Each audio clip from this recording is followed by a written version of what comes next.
Welcome back, my friends, to Family in Focus. It is really good to have you here again. I wanted to say to see you here, but you know how it goes. Hey, tell me, do you ever get those times where you just kind of like are focusing on something, you're working on something, or maybe you're trying to, and you just hit a wall and you can't even think anymore? Or maybe you're tired of the same old food fights with the kids, or maybe you see your kids getting to the end of their ropes while they're working on homework, or perhaps, siblings that need a little change of scenery during a heated discussion between the two of them. These are questions that are coming up because I've recently had a conversation with a child of mine who was stressed at the time. And we spoke about the ability to shake it off. Yes, I'm hearing Taylor Swift in my head too. There's a reason why you're hearing that. But, the whole concept of shaking it off. And I wanted to share a little bit more about that here. So, shaking it off. Oh gosh, I feel like I want to do it right now. Just shake it off. What does that mean? I think literally it's moving your body and changing your physiology. Okay, so it's not just about the movement, there's more underneath it. When the body gets stressed, the brain tends to freeze. Actually, it tends to focus. Freezing is one of the options. Remember the stress cycle? We will tend to fight, flight, or freeze. That's all different ways of making it so that we focus on survival to escape, to make it to another day. And whether it's something that the emotion came first or the physiology that happens first and then ramps up the stress. Like when you're ever feeling more stressed, when your heart is already beating, palms are sweaty, knees weak, arms are heavy. Okay, name the tune. Okay. But if you're already heart is beating, you're a little bit sweaty, no matter which came first, the cycle has already started.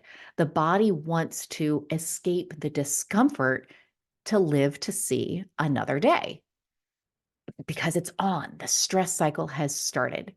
And we tend to, in those moments, either fight, which for me, I think of taking a lot of action to try to get out of it, to kind of outwork what it is that I'm feeling at the time. To work hard, I tend to feel a lot of restlessness, maybe agitation, like doggone it, it's on, and I'm going to work my way through this. Or maybe there's a flight response. So maybe trying to avoid the task at hand, wanting to turn to my favorite foods or electronics to numb or to comfort. And then, of course, there's the option to freeze, kind of like check out, go blank, everything just kind of shuts down. We tend to see the actions, the further agitation, the crankiness, the turning to food or electronics to feel better. We tend to see or perceive that lack of task focus because at the time, the only focus is on survival, on escape to being able to feel better, not to actually get through whatever is right in front of us, not wanting to write the 10-page paper. Or in my case at work, getting overwhelmed by the amount of clinical work, the number of patients that are waiting, and not being able to focus on the one patient that's right in front of me right now. And I think that that's where that analogy with overwhelm and stress that really fits is the one where it's about not being able to see the forest through the trees. And that's something where you have like any emotion where it's just something that's kind of consuming. We're not able to see the whole picture when we're just focused on one part, either trying to, kind of run away, get away from feeling that emotion, or we're trying to shut it down. All different ways. We're like, all right, what's going on here? So what do you do? And that's where I really recommend doing something to disrupt the physiology, to disrupt that stress cycle, to shake it off. Think about this. What do you do when your phone's acting kind of wonky or your computer is kind of doing that glitchy, laggy thing or that spinny blue ball of death, whatever you want to call it? Go to any IT expert. And the first thing that they tell you to do is turn it off and turn it back on again. It's a reset, movement, shaking it off. Okay. For those that are listening, I'm just shaking my hands here. But shaking it off is the body's way of kind of like resetting. Like in today's modern society, so many of the stressors that we have aren't saber-toothed tigered. Thankfully, we don't have saber-toothed tigers just kind of like laying in wait in at least the neighborhoods where I live.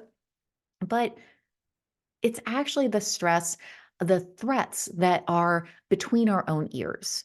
So, expectations, deadlines, to do lists, relationships, communication. We are trying to think our way. So, between our own ears, think our way through the stress.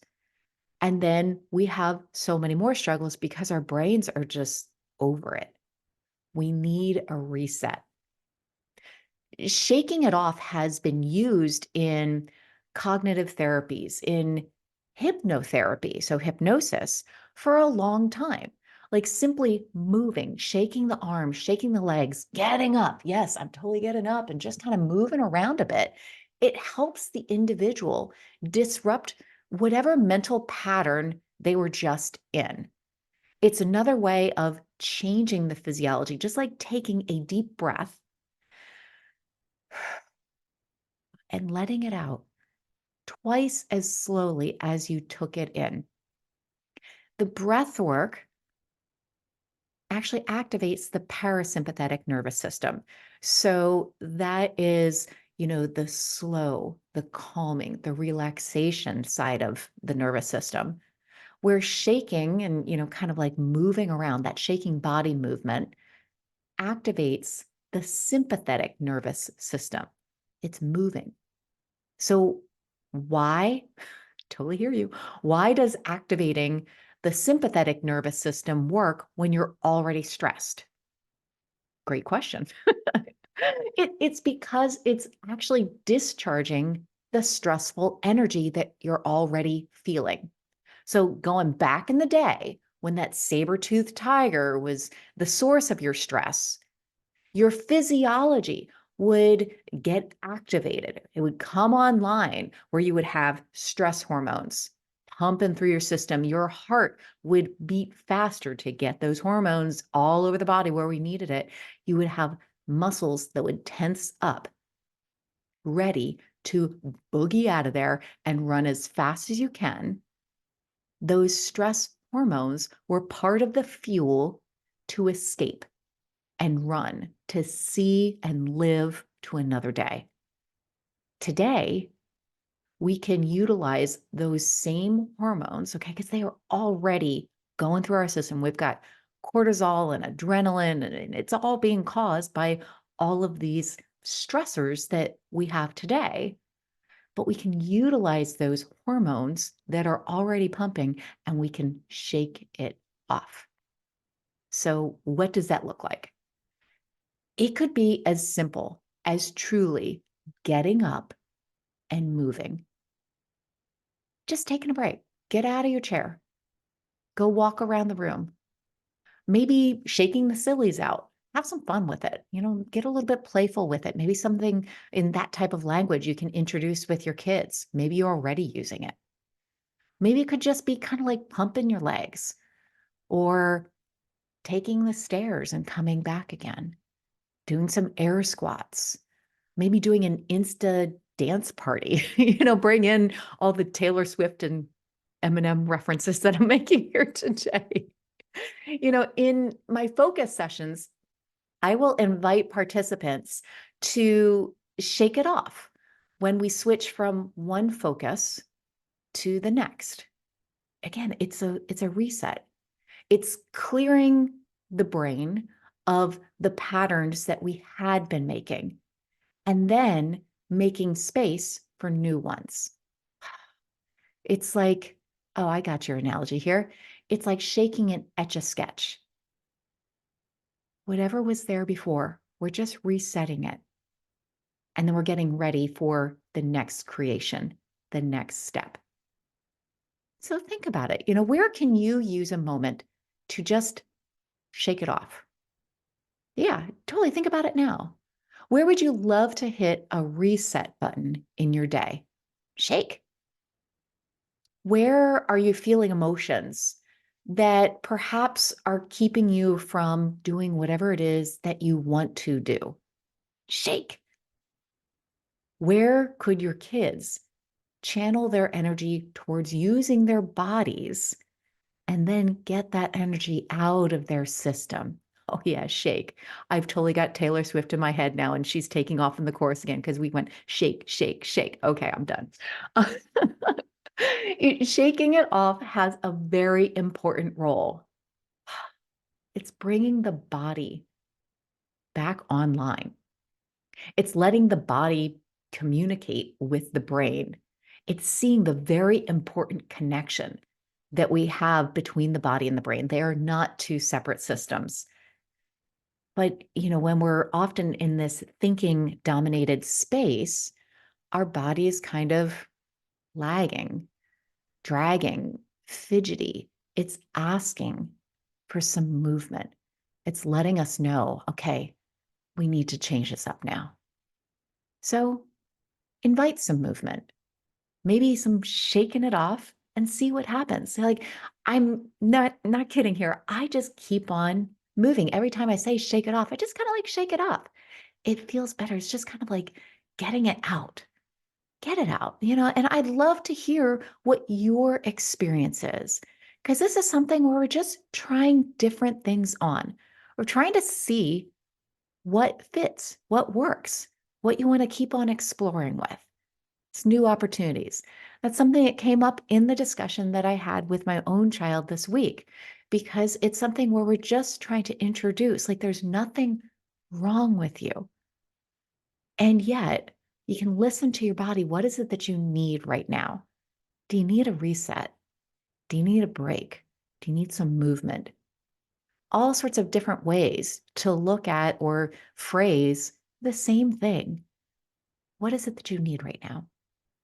All right, my friends. So if you're not already receiving my weekly newsletter with tips, tricks for raising a healthy whole family at every weight, including the weight that you're at right now, and well, with a big helping of lots of love for parents, then head on over to my website. So it's in the show notes, wendyschofermd.com, and sign up. And then you can also look at the show notes for a link to the upcoming opening of the Family in Focus signature program. This is where we take all of these tools and concepts that we discuss on the podcast and apply them to your unique life, your unique family, of course, with a bit of humor and lots of love. So I will see you again very soon. Mwah. So much love to you.